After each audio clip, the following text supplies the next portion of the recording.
Ito mga kabali, tuloy na natin yung pang ano natin, pang 83 sa mga nagpadala natin. Pang 83 na tayo. Bali, ano to? Kay Badod na ang pangalan niya, Badod Alubesto. Taga Northern Samar. Ang unit niya, Susan 835. Nawalan daw ng ground. At sabi niya, i-upgrade din daw. Ang laki ng inabot niya, 200 pesos yung shipping. Ayan, bali, open natin yung loob. Unbox natin. Natin kung ano nangyari sa loob.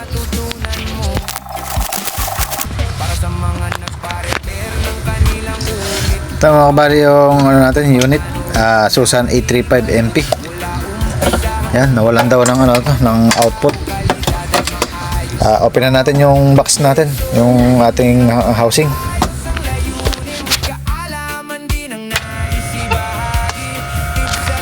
Yan, mandar na yung ating blower. Ikot na. Try natin yon. Yan, may ilaw. Pero wala siyang ano. Wala siyang indicator light. Ay, test valve natin. Walang lumalabas. Try natin tanggalin yung output. Natin kung magkakaroon ng pondo. Wala. Baka ito walang ano to. Try natin. Ang testing pa. Tingnan natin, short natin yung output. Tingnan natin kung magkakaroon.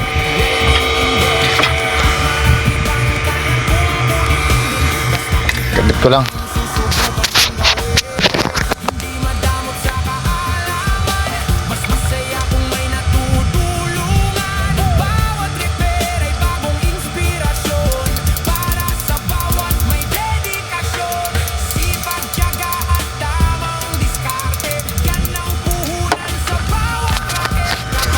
So mga kabali, wala tayong ano, lumalabas sa output natin sa secondary.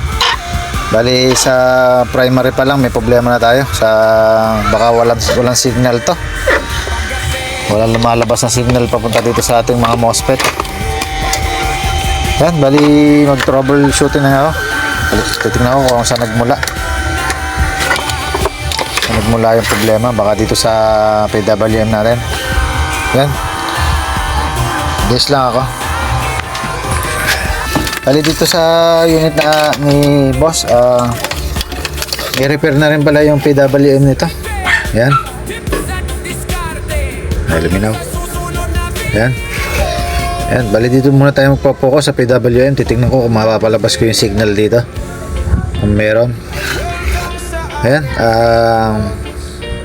Checking ko lang kung paano mapapalabas yung ano, yung kanya signal. Pakita ko na lang sa inyo.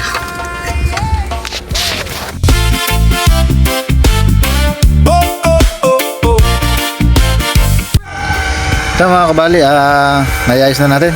Ayan, wala nang signal maliit dito. Ayan, malaki. Meron tayong 16.7. Lipat natin sa kabila. Ayan. Lang natin. Ayan. Natin. Ayan, 16.7 pa rin. Ayan, baliktarin natin. Kailangan baliktaran, meron yan. Ayan. Lipat natin dito yung probe natin sa kabila. Ayan, on ka na. Ayan, malaki na rin. 16.7. Lipat natin sa kabila. Ayan. Ito ako na. Yan. Bali yung apat na pin sa magkabilang dulo meron na. Yan. Bali kabit ko lang ulit. Testing natin kung aandar na siya. Tinanggal ko nga pala yung MOSFET. Double check tayo kung merong may leak. Wala naman. Bali dito lang tayo nagkaroon ng problema sa PWM. Kabit ko lang. Tsaka natin testing. Kapwa manggagawa, tara na't samahan, sabay nating abuti. Ito mga kabali, tumutunog na sa 500 watts. Lakas naman siya, kaya lang ano, napansin ko dito mahina siya sa ano, sa 1,000. Hindi niya kayang pailawin. Ito ayaw. Yan, bali mag-upgrade din tayo dito mamaya. Pero bago yon, mapa-under muna natin sa 1K. Kahit yung 1K lang, mapa-under natin. Bali, meron na tayo i-remove ngayon dito sa PWM. Bali, nag-ayos nga pala tayo ng ng PWM kanina. Ang tinanggal natin yung mga transistor. Pinalitan natin para magparehas ng signal. At ayan, tanggalin ko lang yung mga tinatanggal natin dito sa PWM. Yung 100K na resistor. Ayan, tanggalin ko lang para mag-diretso siya sa 1K. Tingnan natin, mapapandar natin.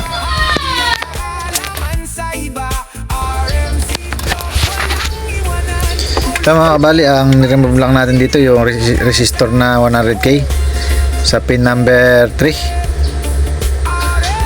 Ayan, pin number 3, inalis lang natin dito. Niremove lang natin, na-adjust lang natin, inangat lang natin yung resistor. Hindi naman natin tinanggal dito. Ayan, testing natin kung magkakaroon na siya ng andar sa 1K. Kapit ko lang.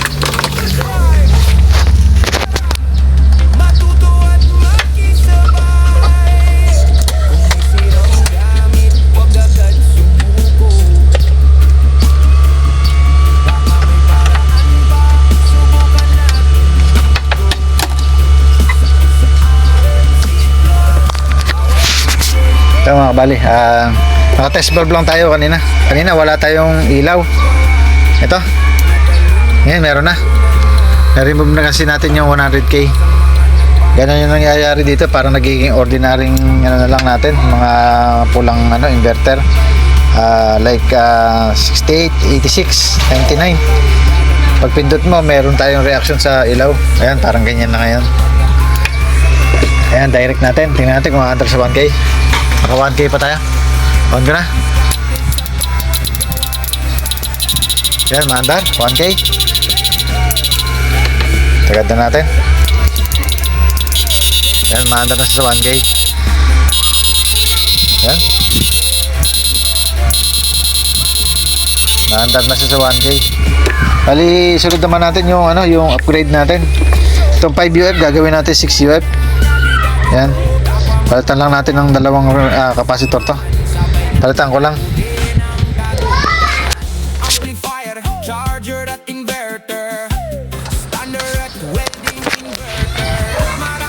Ito mga kabali, nailagay na natin yung dalawang 3 UF natin. Yan. Bali 6 UF na ngayon to.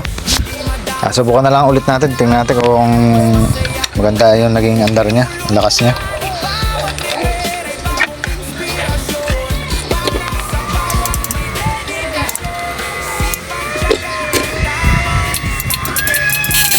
Maandar. Pero hindi pa siya nakukuha sa isang pindot. Mga ilang pindot pa. Pakita ko sa inyo.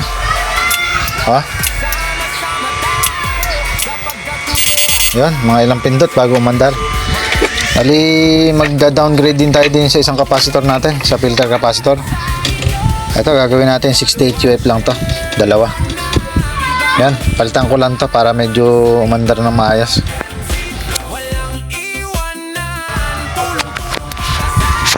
Ito mga kabali, nalagay na natin yung 68 UF natin. Subukan ulit natin kung adar na siya sa isang pindot. Yan, ito, on ko na. Hindi pa rin. Bali, meron pa tayo isang paraan para mapa-under ng ganyan yan. Ito yung panghuli. Yung SCR natin, papalitan natin ng mas mababang voltage. Ito, 1600 volts yung nakalagay dito. Lalagyan natin dito ng ng 1200 volts. Yan, bali palitan ko lang SCR natin para umandar sa isang pindot.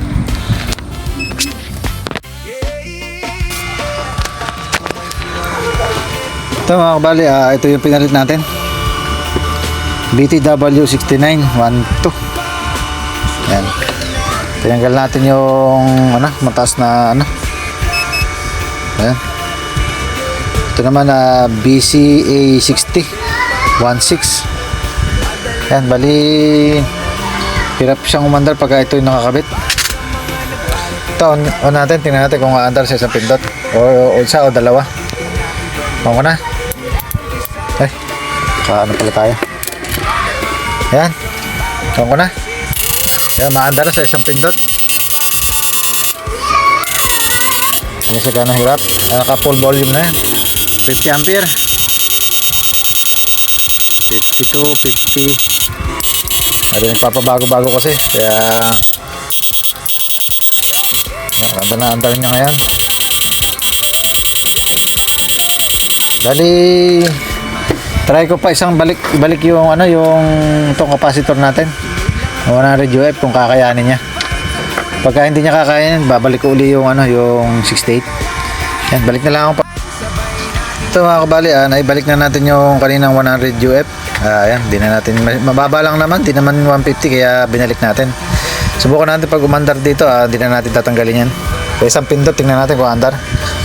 Ito ko na. Ayan, maandar sa isang pindot. Ayan, di na natin babaguhin, dyan na lang. Pero nagpapabago pa ang ano nito. Palitin din yung lakasan. Kasi kung mapapansin natin, yung lakasan natin puro kalawang na. Ayan, papalitan ko na rin yung lakasan. Palitan ko lang.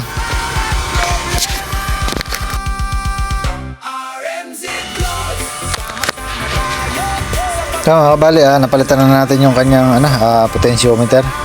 10K. Ayan. Try natin kung okay yung andar niya. Ayan.